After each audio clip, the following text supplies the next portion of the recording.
the last show before Christmas. Eamon, what are your memories of Christmas down through the years? That's what I wanted to ask you on the show. Well, very happy ones, really. Terrible, great excitement.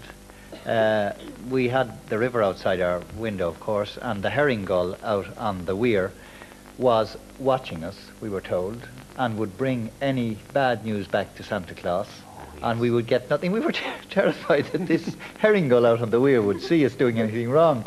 So that was always a threat. When the herring gull was out there, we weren't to do anything wrong, you see. And my mother and father believed in stretching Christmas Day, making it quite long. So we got some presents in the morning on the bed, in the stocking. Of course, we used to go, nothing would do us only to go to 6 o'clock Mass in the morning. I mean, it wasn't Christmas Day if we didn't waken up everybody and go to 6 o'clock. Yeah. So we came back then, we had our presents. Sometimes we would wake up at 3 o'clock when there was nothing on the bed, because my mother would be out in the kitchen, knowing that we were awake. Yes. And of course, we'd go back to sleep. Quick, Santa Claus isn't coming, he'll see us. So then when we had our presents, we played them with them in the morning. And then the Christmas tree we never saw the Christmas tree until Christmas Day afternoon. Oh, never, that's very unusual. Never allowed. Very it was a big surprise. And it was a bigger surprise that my father ever got it working, because he never started putting it up until Christmas morning.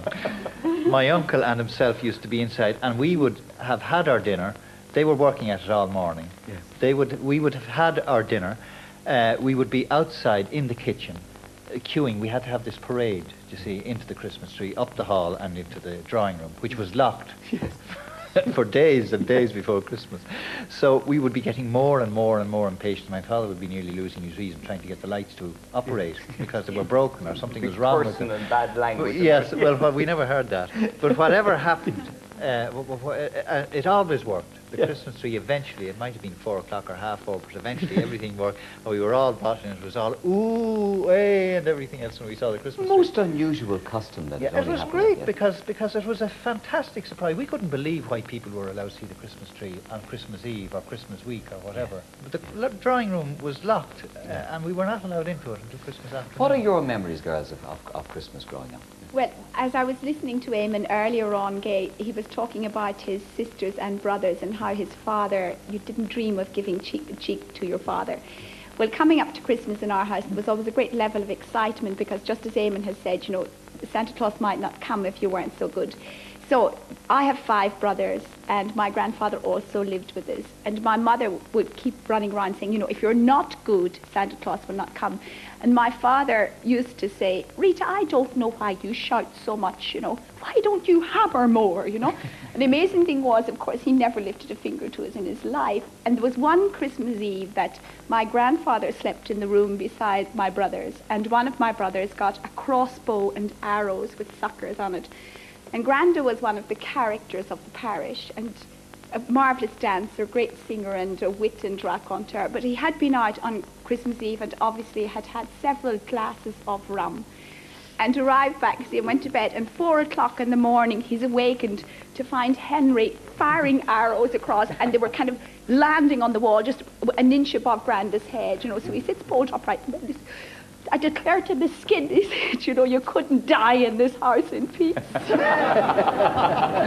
Rita, what about you? What are your memories? Well, Christmas, my father masterminded Christmas in our house, because from about November, early November, every Sunday morning he would go down to Hector Gray on the quay, and all the little purchases would be bought, and he'd bring them home and shove them behind the wardrobe in the front room, and you daredn't go near it for fear of your life. But he'd have a great big Christmas tree, and he'd have something on that Christmas tree for every child that called. Now that was no mean feat for him, because unemployment was a constant threat, and there was 7 of us. But he always made Christmas happen. He had absolutely faith in God and Saint Anthony and the Mother of Good Counsel, and he used to do novenas to the whole lot so that Christmas would happen. And believe you and me, it did. One year he didn't even have a turkey because he was out of work. So he just did his novena that he'd get his turkey. And on Christmas Eve, sure enough, the word came through a cousin of ours that a man had 2 turkeys, didn't need the second turkey, and he had asked her, did she know anyone, honestly, who wanted a turkey. So off he went, and got his turkey, and he said he nearly killed himself because he hadn't got the bus fare to get the bus home with him. But he got his turkey, so you know what to do. Novena, St. Anthony, it'll be all right for Christmas. St. Jude and St. Anthony will provide. Chris Rea, would you give us a rundown, please, on what it would be like in your house on Christmas Day? I mean, give us an idea of the food that you have. Is there a peculiar Italian? Well, about 7 o'clock on an evening, I always remember extreme remorse and regret. It was the only time of the year that the kids were allowed to drink alcoholic things. Yes.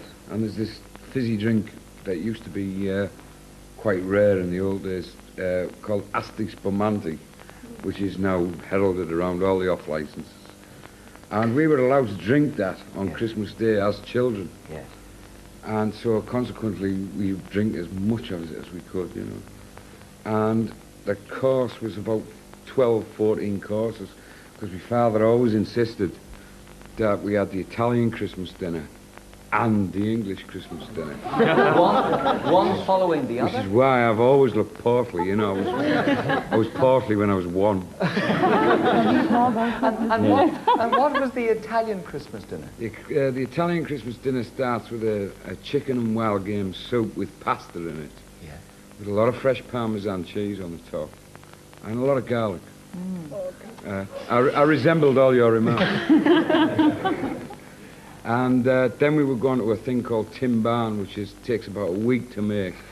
And it's pasta, mozzarella cheese, pasta, mozzarella cheese. When you get sick of doing that, you then put in all these meatballs with fresh Parmesan cheese and a lot of garlic. You then layer it with tomato sauce, wine and garlic. And then you put it in the oven, and it bakes really hard on the top. And the inside is like really soft and fudgy. Yes. And so That's the second course. that was the second course. Yes. Then you get onto the pasta that goes with the red chicken.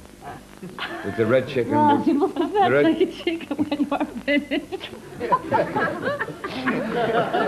I can write a song about it. You would eat the red chicken, which was boiling chickens, steeped in red wine and tomato sauce for about 2 days, and a lot of garlic. You would then go on to the white wine chicken.